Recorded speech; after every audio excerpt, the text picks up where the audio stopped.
Eh bien bonjour à tous, j'espère que vous allez bien. On se retrouve aujourd'hui sur Pokémon Master pour une vidéo sur ma gestion des diamants en free-to-play. Je vais essayer très succinctement, très rapidement de vous expliquer ma stratégie d'invocation sur Pokémon Master qui fait que je stocke un bon gros paquet de diamants et je suis toujours avec des centaines de milliers de diamants. Et dans certaines de mes vidéos, on me demande en commentaire comment je fais. Je vais vous expliquer ça dans cette vidéo. On va se rendre tout de suite dans les invocations. Et du coup, on va commencer par voir mon nombre de cristaux actuels. Donc de diamants, cristaux diamants, c'est pareil. 111 485. Et, spoiler alerte, ce sont que des cristaux free-to-play, non payants et payants 0. Je ne suis absolument pas cash player sur Pokémon Master. Je suis free-to-play depuis maintenant presque 2 ans et demi que je joue au jeu. Et je compte le rester. Donc, j'économise un bon paquet de diamants. Alors vous me direz, bah ouais, mais tu dois skip tous les portails du jeu, et dans ces cas-là, t'as pas les duos, et dans ces cas-là, tu dois pas faire beaucoup de contenu du jeu. Et c'est faux. Je clean l'entièreté du contenu du jeu, je roule même sur la quasi-totalité du contenu, pour être plus précis. Il y a certains petites faiblesses en combat des maîtres qui me posent des fois des petites difficultés, mais rien de bien méchant. Et en règle générale, tous les autres événements, je fais la difficulté maximum et je la pulvérise. Voilà. Donc, je n'ai aucun problème au niveau du contenu du jeu, ce qui prouve que Pokémon Master est hyper free-to-play friendly. Voilà. Maintenant, ma stratégie d'invocation. Comment je fais pour économiser autant de diamants et en même temps rouler sur le contenu? Alors déjà, il y a un truc que je fais sur tous les portails, c'est la petite single. On fera la petite single sur Belladonis et Cradopo en fin de vidéo. Donc je fais toujours une petite single sur chacun des portails. Donc une single avec des cristaux free-to-play, évidemment. Donc la single à 300 cristaux. Donc je fais toujours ça. Pourquoi je fais ça? Tout simplement pour dire j'ai tenté. Voilà, j'ai tenté ma chance. Sur un coup de peau, je drop. Si j'ai pas de bol, je drop pas. Mais voilà. Mais au moins, je tente la petite single. Donc ça, c'est un truc que je fais depuis maintenant quelques mois pour histoire de dire voilà, histoire de dire que j'ai tenté ma chance. Ensuite, oui, je vais skipper beaucoup de portails. Alors, tout ce qui est portail scout, ce que vous avez à l'écran ici avec Belladonis et Cradopo, tout ce qui est portail saisonnier également, ça, c'est du skip 100%. Je ne vais pas chercher à dropper les duos de ces type de portail là, donc je vais pas faire de multi-invocation ni spammer les singles pour essayer de dropper les duos de ces portails là. Alors les portails scouts, les duos sont rajoutés au pool de duos hors détecteur, on va dire hors détecteur, dans les portails festival et dans les portails master festival. Donc on a des chances de les dropper dans les portails qui suivent, donc dans les festivals et les master festival, et je crois que même les portails scouts qui suivent, on a les scouts d'avant qui sont dedans. Donc les scouts, on pourra les obtenir via un petit coup de bol sur d'autres invocations. Les saisonniers, ils sont des fois mis dans des portails particuliers sur lesquels on peut invoquer avec des diamants free-to-play, voilà, où on peut faire une multi à prix réduit, etc. Donc on peut de temps en temps avoir une petite chance de dropper le saisonnier. Mais en règle générale, que ce soit les scouts ou les saisonniers, c'est pas des duos must-have. C'est des bons duos qui vont faire leur travail dans leur rôle évidemment, mais c'est pas des god tier, c'est pas des gros must-have. Vous pouvez largement les skip en free-to-play, ça ne va pas vous handicaper au niveau du jeu. Voilà. Ensuite, arrivent les portails de type festival. Donc ici par exemple Brice Ultime et Latios, et ou encore évidemment Flora et Brazegali. Donc ces portails festival ont un taux de drop évidemment de 10%. Alors la raison aussi également pour laquelle je skip les scouts et les saisonniers, c'est que c'est 7% de taux de drop. Et je trouve ça trop bas pour un free-to-play, c'est du gâchis de diamants, sauf si vous êtes très très chanceux. 7%, c'est trop bas par rapport aux autres types de portails de Pokémon Master. Donc portail festival, 10% de taux de drop. En général, les duos sont très bons dedans. Il y a vraiment des duos qui peuvent être vraiment extrêmement forts également dans les portails festival. Donc 10% de taux de drop. On peut de temps en temps invoquer si jamais le duo est vraiment très fort, mais il n'y a pas non plus de... alors dans les derniers festivals qui sont sortis, il n'y avait pas non plus de gros must-have non plus. Voilà, il y avait des duos très très forts, mais on pouvait largement les skip si on avait d'autres duos déjà. Mais les festivals, sauf quelques exceptions, de mon côté, je skip, mais ça peut être intéressant en fonction de votre box d'invoquer dessus, évidemment, ou alors si c'est votre duo de cœur. Voilà, ça c'est autre chose, mais ici je vais parler surtout d'utilité dans la box, parce que moi, Pokémon, j'y connais rien. Voilà, en dehors de la première génération, le manga, l'anime, les jeux vidéo, j'ai rien fait, rien vu de tout ça, donc j'y connais rien. Je joue au Pokémon Master parce que j'aime le gameplay. Voilà, tout simplement, il y a peut-être un peu de nostalgie avec la première génération, mais sinon, j'y connais rien. Donc, si j'invoque, c'est pour l'utilité que va avoir le duo dans ma box. Voilà, tout simplement. Donc les festivals, sauf exception, maintenant, je skip. On arrive maintenant au Master Festival. Et c'est là où je claque le plus de diamants. Déjà, sur les Master Festival, il y a, comme sur les scouts maintenant, ici, des cadeaux bonus. Mais il y en a pour les 5 premières multis et ils sont beaucoup plus intéressants. Ici, on a 3 pièces. Ça vaut pas le coup d'aller claquer 9000 diamants sur un portail à 7% de taux de drop. Donc sur les portails Master Festival, il n'y en a pas non plus tous les 20 du mois, hein. Il y en a plutôt rarement, c'est lors d'événements très très particuliers.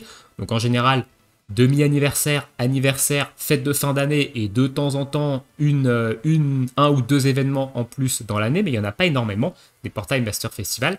Donc je claque 15 000 diamants sur les portails Master Festival. Donc je vais aller chercher tout simplement les 5 cadeaux bonus des 5 premières multis qui sont sur les portails Master Festival. Parce que ces cadeaux bonus sont intéressants pour les free-to-play. C'est des pièces pour se faire des bonbons capacité et c'est des tickets 5 étoiles pour pouvoir 6x des duos. Donc c'est des cadeaux que j'estime en tant que free-to-play intéressants.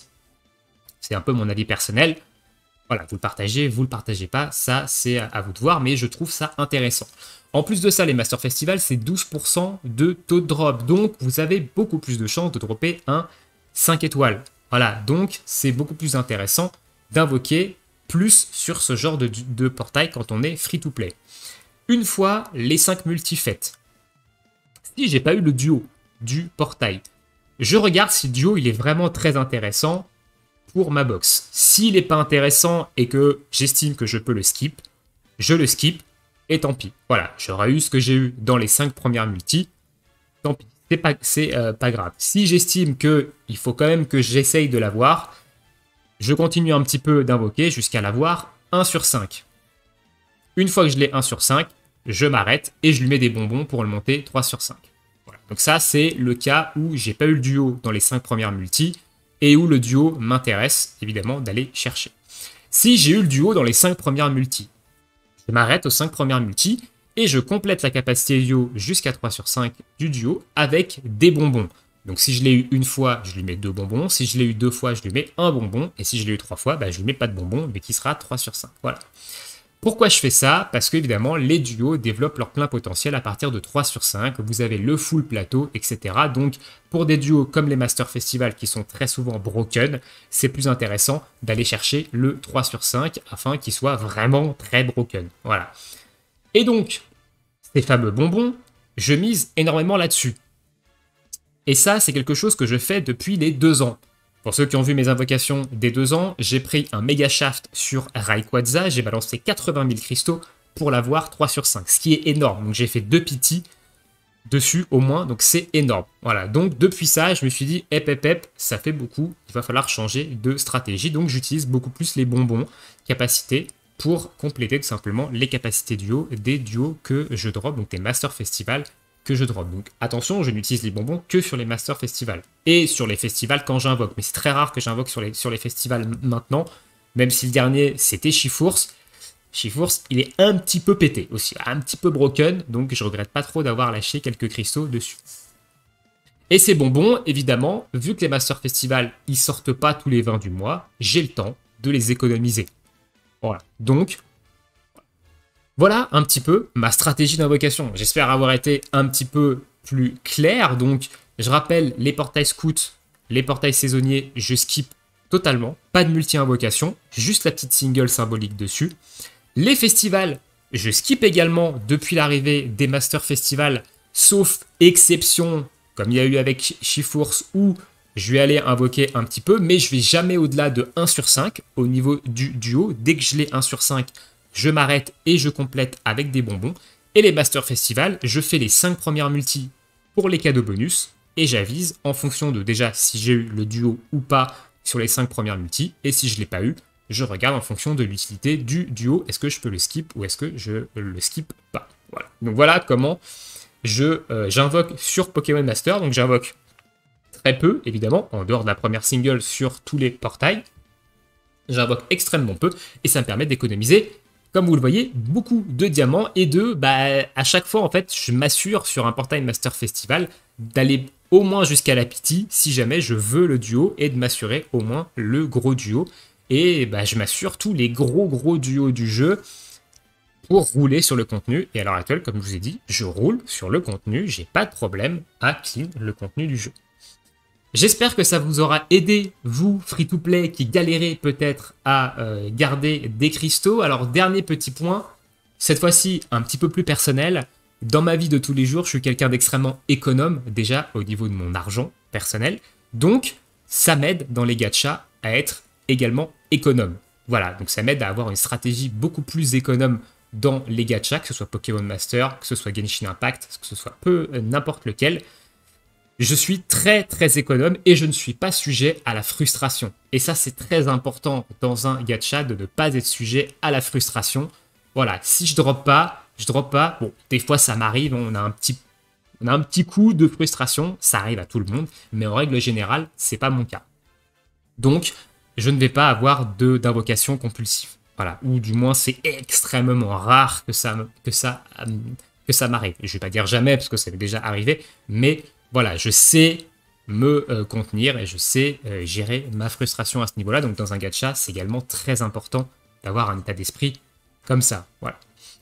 Faire très attention, je rappelle, dans les gachas, c'est mon disclaimer en début de vidéo. Donc voilà le dernier petit point que je voulais quand même aborder au niveau de ma gestion des cristaux, qui est quand même assez important parce qu'on n'est pas tous pareils, on réagit pas tous de la même manière à la frustration que peut procurer les gachas, ni au plaisir que peut procurer l'invocation dans les gachas. On est tous différents, donc je tenais quand même à le souligner par rapport à moi, par rapport à mon point de vue, parce que ce que je fais sur Pokémon Master, peut-être que tout le monde n'y arrivera pas, parce que tout le monde n'a pas cette résistance à la frustration, n'a pas ce côté économe, et du coup ça sera beaucoup plus compliqué pour quelqu'un d'autre de faire ce que je fais.